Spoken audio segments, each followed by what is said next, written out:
Assalamualaikum warahmatullahi wabarakatuh. Alhamdulillah, akhirnya waktu yang dinanti-nanti Anda untuk seminar proposal skripsi sudah di depan mata. Karena proposal Anda sudah di ACC oleh pembimbing 1 dan pembimbing 2 Anda. Nah, kali ini Anda tinggal mempersiapkan presentasi Anda. Kali ini saya akan mencoba untuk berbagi pengalaman bagaimana cara Anda membuat presentasi seminar proposal penelitian. Kita singkat-singkat saja nih, karena waktu yang dibutuhkan untuk seminar proposal itu kan biasanya tidak lama ya. Biasanya hanya sekitar 10-15 menit Anda presentasi, selebihnya lebih banyak diskusi dengan penguji maupun dengan pembimbing. Nah, untuk Anda mahasiswa yang ingin mengikuti seminar proposal Sempro, nih, Anda tonton video saya sampai akhir, insya Allah bisa membantu Anda untuk membuat presentasi yang singkat, padat, dan menarik. Karena waktu kita hanya 10-15 menit yang disiapkan untuk seminar proposal skripsi ini, maka Anda harus mengatur waktu dan jumlah slide yang harus Anda buat. Ya, saya sarankan Anda membuat tidak lebih dari 10 slide. Karena dengan cara ini Anda akan leluasa untuk menjelaskan, kemudian sifatnya Anda terlihat lebih menguasai materi ketika hanya poin-poin yang Anda tunjukkan di dalam slide tersebut. Baik, kita mulai dari slide 1 ya. Slide 1 itu adalah cover dari presentasi Anda.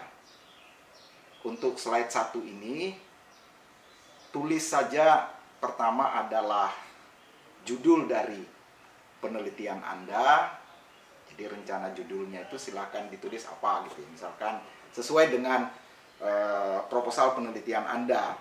Kemudian di bagian bawah Anda tulis nama, kemudian nomor induk mahasiswa. Nah, jangan lupa di bagian di bawahnya adalah nama pembimbing Anda ya, pembimbing 1 atau pembimbing 2 gitu. Anda tulis pembimbing 1 dan pembimbing 2. Ingat, tulis nama beliau, nama-nama beliau itu secara lengkap dan benar.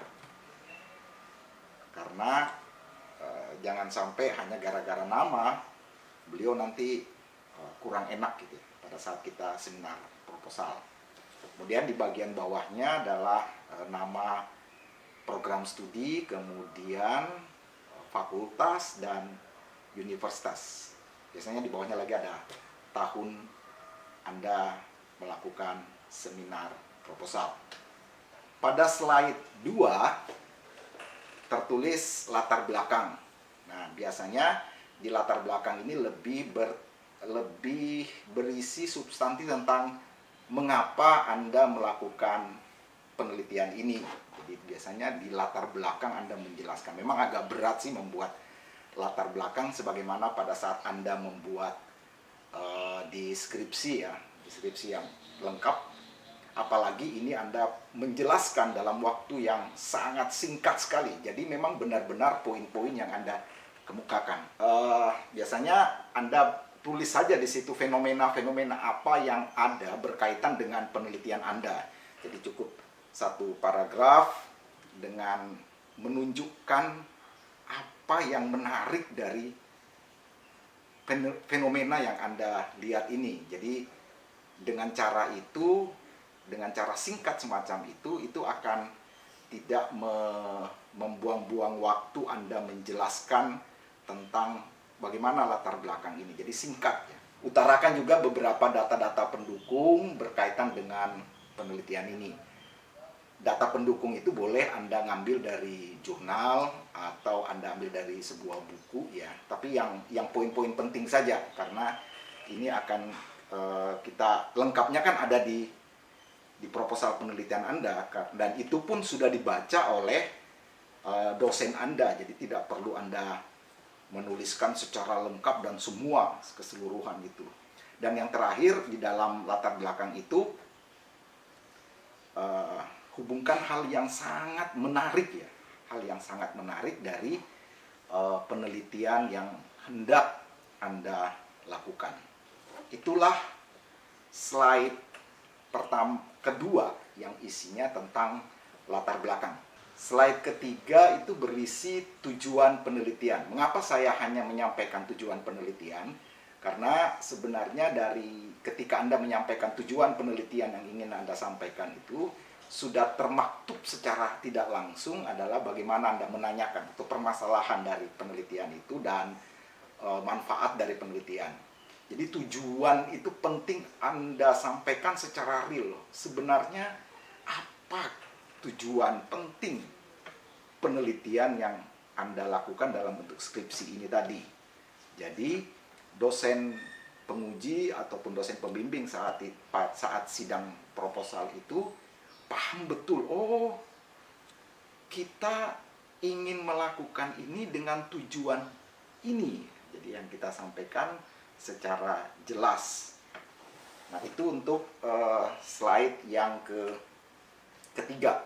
Slide yang keempat adalah konsep utama. Jadi konsep utama ini adalah hal-hal yang menarik dari beberapa pendapat-pendapat atau hal-hal yang berkaitan dengan penelitian kita. Kita tulis ini tidak terlalu panjang ya Anda sampaikan, karena di skripsi yang maksudnya di proposal yang Anda sudah buat itu kan sudah termaktub di dalam dengan sekian banyak konsep-konsep utama yang ingin Anda teliti berkaitan dengan penelitian Anda lakukan. Nah untuk itu maka dari segi konsep utama yang Anda buat ini jangan terlalu panjang, karena ini nanti akan menjadi diskusi atau pertanyaan-pertanyaan dari dosen pembimbing maupun dosen penguji yang akan Anda ikuti nanti. Slide kelima adalah kerangka penelitian. Biasanya kerangka penelitian ini dibuat hanya untuk penelitian kuantitatif. Jadi misalkan mulai dari atas, kemudian ya, coba yang saya tunjukkan di dalam slide ini ya. Jadi ada dari atas misalkan mengapa dilakukan, kemudian apa indikatornya, kemudian turun sampai ke bawah sehingga menghasilkan sebuah penelitian. Biasanya kerangka penelitian ini hanya dibuat untuk penelitian kuantitatif. Tapi kalau saya sih ya, biasanya juga kenapa untuk kualitatif tidak apa-apa kita buatkan kerangka penelitian. Karena apa? Dengan kerangka ini akan memandu kita untuk melakukan penelitian nanti di lapangan. Jadi bukan hanya di kuantitatif, tapi kualitatif itu juga ada hal yang memandu kita. Dengan kerangka ini kita tidak membias ya, tidak ke kiri atau tidak ke kanan, tapi memang betul-betul fokus dari penelitian yang kita lakukan. Urutan-urutannya itu sudah jelas. Jadi di slide ini yang di kerangka penelitian ini memang hanya untuk panduan buat kita untuk melakukan penelitian. Di slide 6 dan 7 itu Anda membuat metodologi penelitian. Jadi di dalam situ akan termuat, sebutkan saja metode apa yang Anda gunakan dalam penelitian nanti. Jadi pada saat Anda seminar proposal, sebutkan metode ini yang Anda gunakan, yang Anda pakai untuk penelitian tersebut. Yang kedua adalah populasi. Jadi Anda sebutkan, kalau di penelitian kuantitatif sebutkan saja populasi apa yang populasi yang Anda ambil di penelitian ini. Misalkan populasi A, populasi B, sebutkan saja. Dan bagaimana cara Anda menentukan populasi itu. Sebutkan saja secara singkat. Setelah populasi, Anda menyebutkan kembali tentang sampelnya. Sebutkan teknik penarikan sampel, dan bagaimana mengukurnya. Jadi sebutkan saja secara singkat sampel yang saya ambil. Misalkan dari populasi A ini, saya mengambil sampelnya ini. Bagaimana Anda cara mengambil sampelnya, sebutkan, dan bagaimana mengukur sampel itu sehingga bisa dipertanggungjawabkan antara populasi dan sampel. Jadi karena sampel itu adalah mewakili populasi. Di slide 6 atau 7 ini Anda juga masukkan teknik pengumpulan data.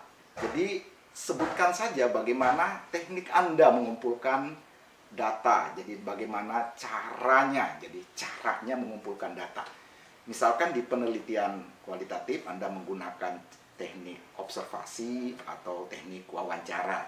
Di kuantitatif misalkan Anda menggunakan teknik dengan menggunakan teknik kuesioner atau angket. Nah, sebutkan saja secara singkat bagaimana teknik Anda mengambil data. Dan terakhir adalah Anda harus sebutkan secara jelas. Nah, ini yang inti. Pada poin berikutnya adalah bagaimana teknik analisa data. Ini penting Anda kemukakan. Biasanya para dosen atau pembimbing itu akan mengejar di bagian ini. Bagaimana teknik Anda menganalisa data. Karena misalkan nih, memang gampang mengumpulkan datanya, tapi teknik apa Anda gunakan untuk menganalisa data yang Anda miliki?